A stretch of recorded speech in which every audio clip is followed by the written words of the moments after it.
여러분 안녕하세요. 오늘은 2월 8일 화요일입니다. 오늘은요 좀 흥미로운 주제를 가지고 와봤어요. 지금 뭐 전 세계적으로 이 기후변화가 진행 중이죠. 그리고 이제 기후변화로 인한 어떤 기후위기를 이제 좀 대응하기 위해서 그래서 이제 또 ESG라는 이 새로운 경영 패러다임이 나타나기도 했습니다. 그런데 이 기후변화가 이렇게 이제 경영뿐만이 아니라 부동산 시장에도 영향을 미치고 있다라는 소식이 있었어요. 그래서 이제 부동산 시장의 새로운 화두로 떠오른 게 바로 이 그린 빌딩이라고 합니다. 그린 빌딩. 예를 들어서 우리가 이제 뭐 그린 에너지, 뭐 그린 수소, 또 뭐, 그린 선박, 친환경 선박. 뭐 이제 이 앞에 이제 그린이 들어가면 이제 친환경적인 어떤 그런 공법, 뭐 기술 또는 그러한 어떤 공정, 뭐 아무튼 이 탄소, 이산화탄소 배출을 줄이는 방향으로 어떤 노력을 하고 있는 그러한 것들에 이 그린이 붙거든요. 그럼 그린 빌딩이라는 것은 이산화탄소 배출을 감축하려는 노력을 하고 있는 건물을 말하겠죠. 네. 그린 빌딩이 새롭게 화두가 된 거는 결국은 전 세계적으로 이 탄소 배출량을 감축하는 데 대한 관심이 커짐으로써 이 건물들도 이 이산화탄소 배출량을 줄여야 한다라는 어떤 그러한 이제 하나의 그 공감대가 형성이 된 거예요. 그래서 2021년도에 UN 환경 계획이 발표한 자료에 따르면요. 2019년도 글로벌 탄소 배출량 가운데 38%가 이 건물에서 배출되었다고 합니다. 그래서 지금 이 UN 환경 계획에서는요. 2050년까지 이 건물의 탄소 배출량을 제로로 만들기 위해서는 모든 탄소 중립 노력을 5배 이상 증가시켜야 한다라는 그러한 결과를 발표를 했어요. 그래서 이제 실제로는요. 이 지금 미국의 뉴욕 같은 경우는요. 2019년도에 그 뉴욕시 그린 뉴딜의 일환으로서 이 기후 동원법, 일명 이 Climate Mobilization Act를 제정을 했다고 합니다. 이 기후 동원법이라는 건요. 어떤 기준치를 이렇게 딱 마련을 해놓고 그 기준치를 초과하는 탄소 배출량 1톤당 268달러의 벌금을 부과하기로 했다고 합니다. 저는 이 소식도 좀 너무 놀라운 굉장히 타이트하게 지금 뉴욕시가 건물의 탄소 배출량을 관리를 하고 있구나라는 것을 지금 알게 됐거든요. 자, 그런데 또 대표적으로 또 EU, 유럽연합은요. 이 2021년 12월, 그러니까 지금 얼마 안 됐죠. 작년 12월에 건물 에너지 성능 지침, 일명 EPBD를 제정을 했는데, 이것을 이제 보면요. 2035년까지 에너지 성능에 관한 최소 기준을 모든 건물들에게 적용하기로, 그렇게 발표를 했습니다. 그리고 2030년까지는요. 모든 신축 건물의 탄소 배출량과 지구 온난화에 미치는 영향을 보고해야 한다라는 그 조항을 지금 넣은 거예요. 그래서 지금 글로벌 이러한 지금 이제 뉴욕시 뭐 또 유럽연합의 이러한 어떤 그 전반적인 그런 흐름에 이제 비추어 봤을 때 글로벌 투자자들이 이제 부동산 투자, 이제 글로벌 투자자니까 이제 전 세계적으로 부동산을 투자를 하겠죠. 그러니까 이제 부동산 투자를 할 때 결국은 에너지 효율, 그리고 이 탄소 배출량을 지금 고려를 하면서 투자를 해야 할지 말지를 정한다는 겁니다. 그래서 지금 이제 이런 상황에서 국내에서는요, 그린 뉴딜 정책에 맞춰서 친환경 건물을 세우거나 또는 노후화가 진행되고 있는 건물의 에너지 효율을 높이는 그린 리모델링이 또 활발하게 일어나고 있다고 합니다. 제가 그린 리모델링은 다음 시간에 내일 정도에 제가 그린 리모델링을 여러분께 소개해 드리겠습니다. 여기서 이제 또 중요하게 또 화두가 되는 게 뭐냐면 녹색 등급이에요. 그린 등급. 그래서 이 녹색 등급을 받은 건물에만 투자를 하겠다라는 투자자들이 늘어나고 있다고 합니다. 그래서 글로벌 연기금이나 자산운용사는 이 ESG 평가 점수에 따라서 부동산 투자의 여부를 결정하는 추세라고 합니다. 특히 이 미국의 캘리포니아 공무원연금과 네덜란드 공적연기금은요, 이 부동산 투자할 때 에너지 효율성, 건물의 에너지 효율성, 그리고 이제 탄소 배출량 같은 환경 요소를 포괄적으로 고려를 해서 이 투자를 할지 말지 결정을 한다고 합니다. 그래서 이제 이러한 투자사들이 어떤 그 투자 여부를 결정하는 지표가 있을 거 아니에요? 그거는 이제 대표적으로 이 환경 성과 또는 환경 영향 평가를 기반으로 하고 있다고 해요. 근데 이것은 이제 미국의 경우에는 녹색 건축 인증 제도 LED가 있는데, 이것이 이제 그 대표적인 그 글로벌 환경 지표를 이제 제시하는 기관이라고 합니다.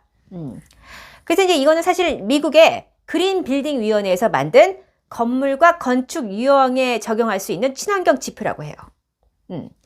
그래서 이제 이 친환경 지표 또는 ESG 지표는요, 예를 들어서 지속 가능한 대지, 또는 지속 가능한 에너지와 대기 환경 등 총 9가지의 평가 항목에 따라서 점수를 매기게 된다고 합니다.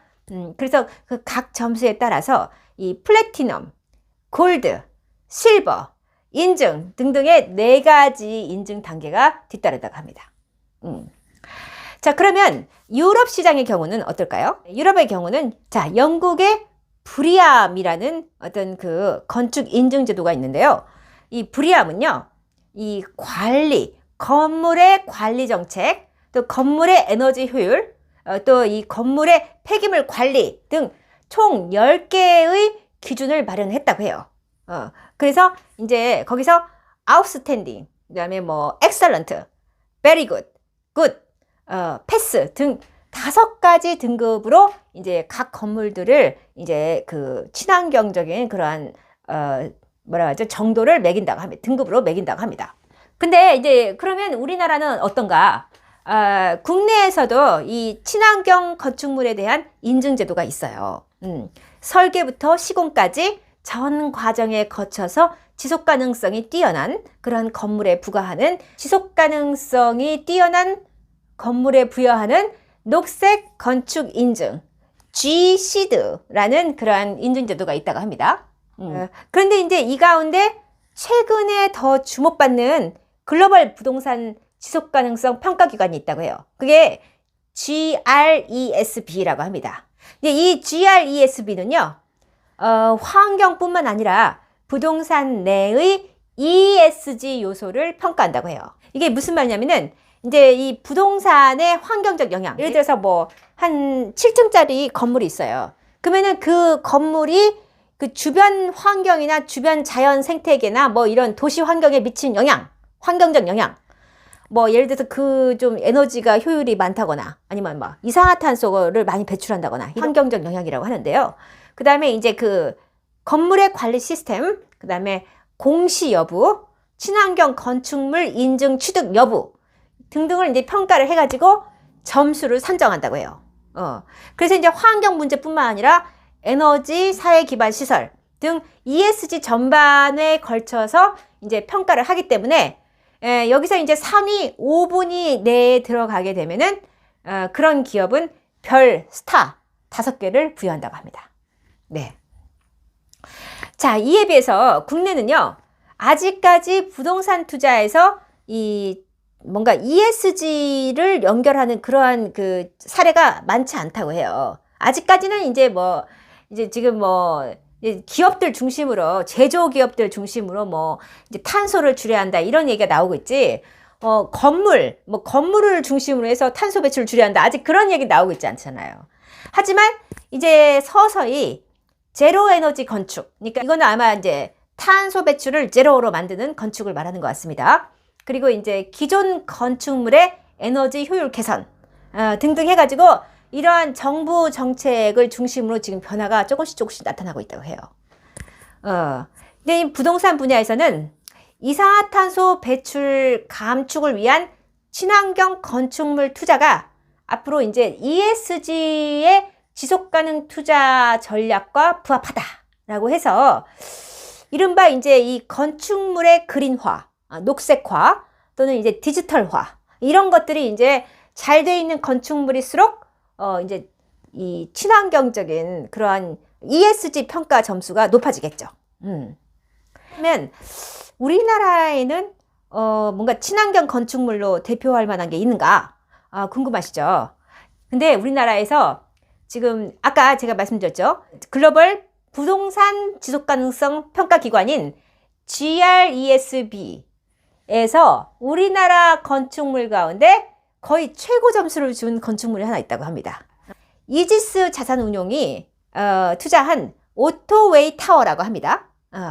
이 오토웨이 타워는요, 이 GRESB 평가에서 무려 94점을 받았대요. 이 GRESB 평가 점수의 평균 점수가 73점이라고 합니다. 그러니까 평균 이 글로벌 이 평균 그 지속가능 건축 점수에 크게 웃도는 그런 점수를 받은 거예요. 자, 그러면은 오토웨이 타워는 어떠한 차원에서 이렇게 점수를 높게 받았느냐? 이 친환경 단열재를 사용했고 또 에너지 전략형 커튼월을 사용해서 이 건물을 관리한다고 합니다. 그리고 이제 실시간 에너지 진단 웹 서비스를 사용해서 전기, 가스, 물 등의 사용량을 그 점검을 하고요. 모니터링을 한다고 합니다. 그래서 이제 온실가스 배출량도 2019년 대비해서 2020년에 6.7%나 줄였다고 합니다. 이런 식으로 이제 건물 자체가 아예 그냥 에너지 전략형, 그러니까 거의 디지털화가 된 건물로 지금 만들어진 거예요.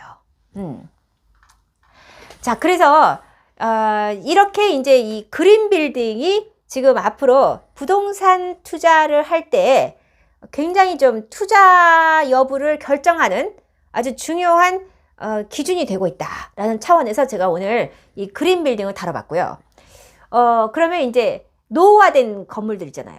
그러니까 리모델링을 필요로 하는 뭐 한 20년, 30년 된 건물들은 그럼 어떻게 리모델링을 해야 하는가? 또 그것이 또 이제 그린으로 포장을 해야겠죠. 그러니까 그린적인 어떤 친환경적인 탄소 배출량을 감축시키고 에너지 효율을 크게 높일 수 있는 방향으로 리모델링이 진행되고 있다고 합니다. 그래서 제가 그런 사례를 다음 시간에 여러분께 소개해 드리겠습니다. 네. 자, 그럼 여러분 오늘도 편안한 밤 되시길 바랍니다. 감사합니다.